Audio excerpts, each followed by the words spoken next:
The house fell in red coals and black ash. It bedded itself down in sleepy pink-gray cinders, and a smoke plume blew over it, rising and waving slowly back and forth in the sky. It was 3:30 in the morning. The crowd drew back into the houses. The great tents of the circus had slumped into charcoal and rubble, and the show was well over. Montag stood with the flamethrower in his limp hands, great islands of perspiration drenching his armpits, his face smeared with soot. The other firemen waited behind him, in the darkness, their faces illumined faintly by the smoldering foundation. Montag started to speak twice and then finally managed to put his thought together. "Was it my wife turned in the alarm?" Beatty nodded. "But her friends turned in an alarm earlier that I let ride. One way or the other, you'd have got it. It was pretty silly, quoting poetry around free and easy like that. It was the act of a silly damn snob. Give a man a few lines of verse and he thinks he's the lord of all creation. You think you can walk on water with your books? Well, the world can get by just fine without them. Look where they got you, in slime up to your lip. If I stir the slime with my little finger, you'll drown." Montag could not move. A great earthquake had come with fire and leveled the house, and Mildred was under there somewhere, and his entire life under there, and he could not move.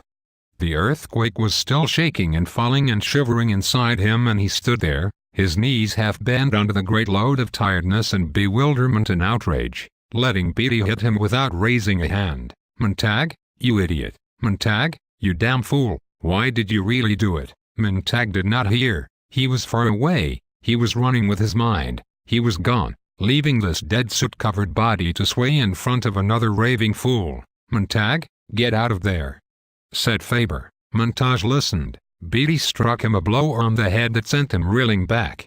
The green bullet in which Faber's voice whispered and cried fell to the sidewalk. Beatty snatched it up, grinning. He held it half in, half out of his ear. Montag heard the distant voice calling. "Montag, you all right?" Beatty switched the green bullet off and thrust it in his pocket. "Well, so there's more here than I thought. I saw you tilt your head, listening. First, I thought you had a seashell. But when you turned clever later, I wondered. We'll trace this and drop in on your friend." "No," said Montag. He twitched the safety catch on the flamethrower.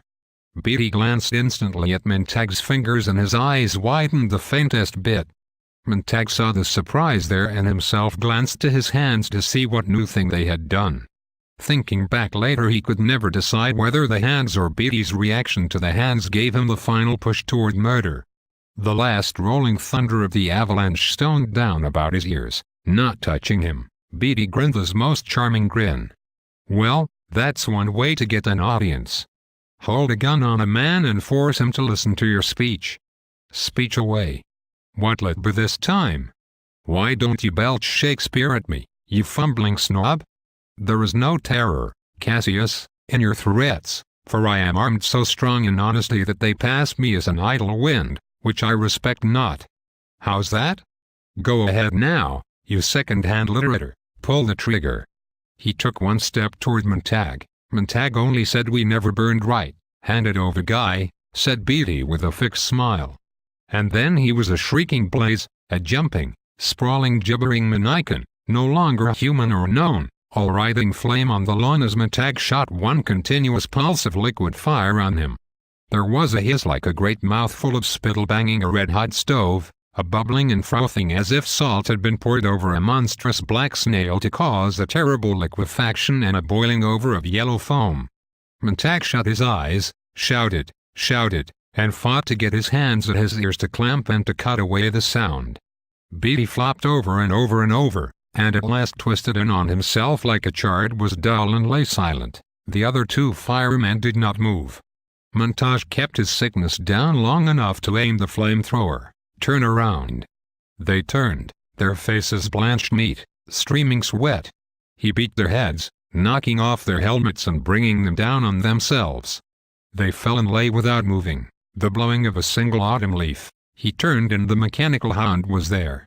It was half across the lawn, coming from the shadows, moving with such drifting ease that it was like a single solid cloud of black-gray smoke blown at him in silence. It made a single last leap into the air, coming down at Montag from a good 3 feet over his head. its spided legs reaching, the broken needle snapping out its single angry tooth. Montag caught it with a bloom of fire, a single wondrous blossom that curled in petals of yellow and blue and orange about the metal dog, clad it in a new covering as it slammed into Montag and threw him 10 feet back against the bolt of a tree, taking the flame gun with him. He felt it scrabble and seize his leg and stab the needle in for a moment before the fire snapped the hound up in the air, burst its metal bones at the joints, and blew out its interior in a single flushing of red color like a skyrocket fastened to the street. Montag lay watching the dead-alive thing fill the air and die. Even now it seemed to want to get back at him and finish the injection which was now working through the flesh of his leg. He felt all of the mingled relief and horror at having pulled back only in time to have just his knee slammed by the fender of a car hurtling by at 90 miles an hour. He was afraid to get up, afraid he might not be able to gain his feet at all, with an anesthetized leg. A numbness and a numbness hollowed into a numbness, and now? The street empty, the house burnt like an ancient bit of stage scenery, the other homes dark, the hound here, Beatty there, the 2 other firemen another place, and the salamander? He gazed at the immense engine. That would have to go too. Well, he thought, let's see how badly off you are. On your feet now. Easy, easy, there. He stood and he had only one leg. The other was like a chunk of burnt pine log he was carrying along as a penance for some obscure sin.